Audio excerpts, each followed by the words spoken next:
visited the region to take stock of the drought relief measures in the Banda district. CNBC TV 18's Archana Shukla traveled with him, only to find out that the local administration is virtually non-existent. Archana has been consistently doing those stories. Here's the latest one.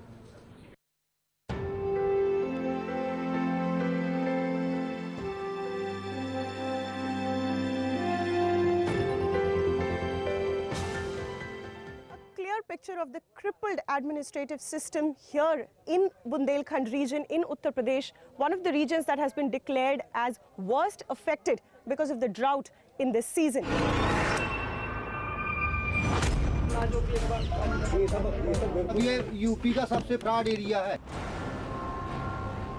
On paper, everything is rosy. Every name is there in the list. But when asked on ground, people deny getting anything. And when you ask questions to these government officials, they are found napping with no answer. We accompanied Supreme Court's Special Commissioner for Food, Harsh Mandar, and his team on a visit to villages in Banda district to oversee the drought relief measures. What we saw instead was official apathy at its best, even on food security. ये जो खाना आप लोग खा रहे हैं, इसमें ये पत्ती क्या है? मकुइया कहते हैं इसको। इंसानों के खाने वाला नहीं, इसको खाते नहीं, भूख 2 दिन 3 दिन तक समाप्त कर देता। यहाँ जो बीपीएल सूची है 2002 की इंग्लिश वाले, तो सर यहाँ जो मजरे के 14 लोगों के नाम सम्मिलित हैं सर उसमें। 2002 के? जी सर। 2002 तो डेट कर गया आप। जो नए राशन कार्ड बनाने की प्रक्रिया, आप लोग जिम्मेदारी ले रहे हैं कि किसका चयन होना है, किसका नहीं होना है? नहीं सर, उसका ऑनलाइन आवेदन हुआ था। किसी को पता है कि आपको नए राशन कार्ड के लिए आवेदन देना है? जो पुराने बने हैं उन्हें से धार से बनाकर गांव में वितरण कर दिया है, और जो नहीं बने हैं, गरीब आदमी हो चाहे बड़ा आदमी गरीब हो, चाहे जौन जात का हो, उसको कोई सुनाई नहीं है। जो कोई पैसा वाले की उसकी सुनाई है। सिविल सप्लाई की किसकी जिम्मेदारी है सब डिवीजन लेवल पे? मैं मॉनिटरिंग करूंगा। अभी तक पता नहीं थी कि बूढ़ा गांव में कोई सर्वे नहीं हुआ, कोई इस तरह से नहीं हुआ दूसरे गांव में, तो ये मॉनिटरिंग फिर क्या हो रहा है? No local jobs under Manrega and administration is busy covering up. NREGA का काम यहाँ एक भी हुआ नहीं है 2 या 3 साल में, जब सूखा पड़ा है, तो क्या कारण है? ये सब पिछले साल हुआ है। 2013 से नहीं हुआ सर।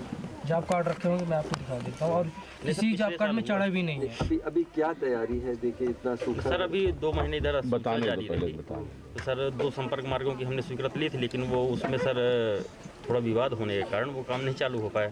आचार संहिता में काम खोलने का तो कोई रोक नहीं था। पुराने काम आपके क्या थे? ये तो 2013-14 का मामला है। आचार संहिता तो 3 महीने पहले लगी थी महाराज। हुआ है 14-15 में भी काम हुए हैं।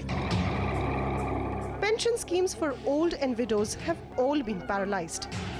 किसी को भी पेंशन नहीं मिल रहा। मिलत रहा है, तो कट गया 3 साल से नहीं। आप तो कह रहे हैं दे रहे हैं, इनको कहना है इनको मिला नहीं। का पासबुक कहाँ है? पासबुक वहीं गए थे बैंक वाले को। 3 साल से नहीं मिला था। आपको पेंशन मिल रहा है? इनका जो अभी हसन खत्म हुए हैं, तो इनका जो है इनसे कह के अभी बनवा दे रहा है। अभी अब हम आए हैं, इसलिए आप कह रहे हैं? नहीं सर, इनसे कोई जानकारी नहीं है। तो कम से कम हो गए 15-20 साल।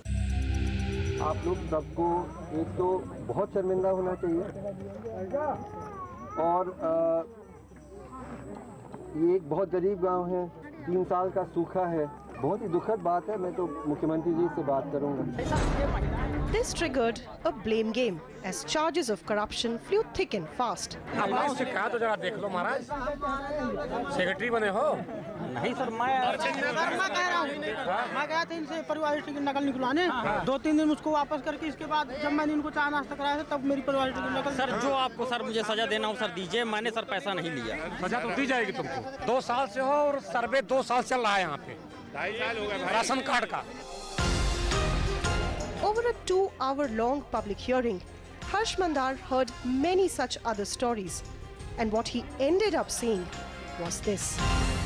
उम्मीद करते हैं कि सरकार अपने दायित्व को फिर से याद करे, और याद करें कि उनकी प्राथमिक जिम्मेदारी उस व्यक्ति के प्रति है, जैसे गांधी जी ने कहा, जो सबसे मुश्किल हालत में है, सबसे कमजोर है। बड़े बड़े उद्योगपति के प्रति सरकार की प्राथमिक जिम्मेदारी नहीं है, आपके प्रति सरकार की जिम्मेदारी है।